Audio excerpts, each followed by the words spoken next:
Welcome back to Mrinal recipes. आज आपण जी recipe बनवणार आहोत त्याचं नाव आहे मैसूर बोंडा। त्यासाठी सगळ्यात आधी आपण इथे दही घेतलेलं आहे। छोट्या डब्यामध्ये जे दही भेटतं ना तेवढी क्वांटिटीमध्ये मी इथे दही घेतलं होतं। दही व्यवस्थित चमच्याने काढून घेतलं कारण ते थोडंसं आतमध्ये राहिलं होतं डब्यामध्ये, त्यामुळे ते पण मी व्यवस्थित काढून घेतलं। आणि त्यानंतर त्याच्यामध्ये मी थोडासा बेकिंग सोडा ॲड करून घेणार आहे। ते तुम्ही बघू शकता केवढा ॲड केलेला आहे। तेवढाच तुम्हाला जर एवढ्या क्वांटिटीमध्ये बनवत आहे तर तेवढाच तुम्हाला ॲड करायचं आहे। त्यानंतर आपण दही आणि सोड्याला व्यवस्थित मिक्स करून घेणार आहोत। चांगलं मिक्स करून घ्यायचं आहे। जेव्हा ते व्यवस्थित प्रॉपरली मिक्स होऊन जाईल ना त्यानंतर आपण त्याच्यामध्ये ॲड करून घेणार आहोत अर्धा चमचा आपण इथे जिरा ॲड करायचा आहे। चवीनुसार मीठ ॲड करून घेणार आहोत। त्यानंतर तेल ॲड करायचं आहे।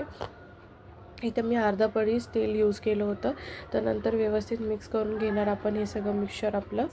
जेव्हा सगळे इन्ग्रेडियंट्स व्यवस्थित मिक्स होतील बॅटरमध्ये त्यानंतर आपण आपल्या अंदाजाप्रमाणे पाणी टाकणार आहोत। सो इथे मी ॲटलीस्ट अर्धा ग्लास पाणी ॲड केलं होतं। जेवढा ग्लास तुम्ही इथे बघू शकता त्या क्वांटिटीमध्ये मी त्याचा अर्धा ग्लासच पाणी ॲड केलं होतं। तर व्यवस्थित आपलं बॅटर परत एकदा आपण मिक्स करून घ्यायचं आहे। आता व्यवस्थित पाण्यामध्ये सगळं मिक्स झाल्यानंतर आपण इथे 1 वाटी मैदा घेतलेला आहे। मैदा ॲड करायचा आहे। आणि जर तुम्हाला नंतर जर तुमचं बॅटर तुम्हाला थोडं पातळ वाटलं तर तुम्ही त्याच्यामध्ये थोडंसं अजून मैदा ॲड करू शकता, कारण आपल्याला हे बॅटर थोडं थिक हवं आहे, जास्त पण लिक्विड कन्सिस्टन्सीमध्ये नाही पाहिजे।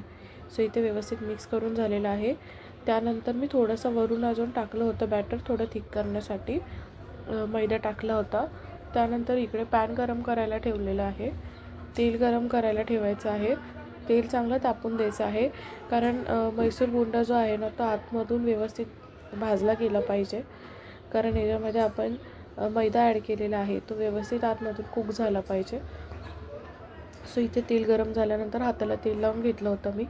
त्यानंतर आपण थोडं थोडं बॅटर असं हातामध्ये घ्यायचं आहे आणि एक एक करून आपण आपले मैसूर बोंडे आहे ते सोडून द्यायचे आहेत तेलामध्ये। तर जसं आपण भजी वगैरे बनवतो, गोल भजी वगैरे बनवतो तेव्हा आपण कसं बनवतो लिक्विड कन्सिस्टन्सीमध्येच असतं ते पीठसुद्धा। सो इथे तसंच आपल्याला थोडं थोडं घेऊन हे पाण्यामध्ये तेलामध्ये जे आहे ते सोडून द्यायचं आहे।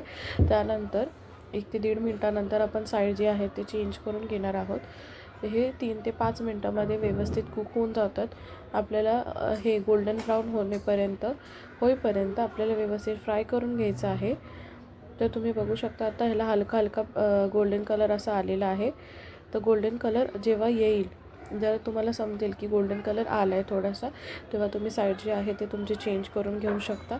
आता परत आपण 1 ते 1.5 मिनटानंतर दुसऱ्या साईडून पण भाजून घेणार आहोत। तर तुम्ही तोपर्यंत बघू शकता खालची साईड पण आहे आपली व्यवस्थित गोल्डन ब्राऊन झालेली आहे। त्यानंतर जोपर्यंत आपले मैसूर बोंडे जे आहेत ते व्यवस्थित ब्राउनिश कलरचे होत नाही तोपर्यंत आपण त्यांना भाजून घेणार आहोत। साईड नेहमी चेंज करत राहायचे 1 ते 1.5 मिनटानंतर, जेणेकरून ते एका साईडने जास्त कुक नाही होणार। आता तुम्ही बघू शकता कसं छान आणि क्रिस्पी असं दिसत आहेत आणि कलर पण किती छान आलेला आहे।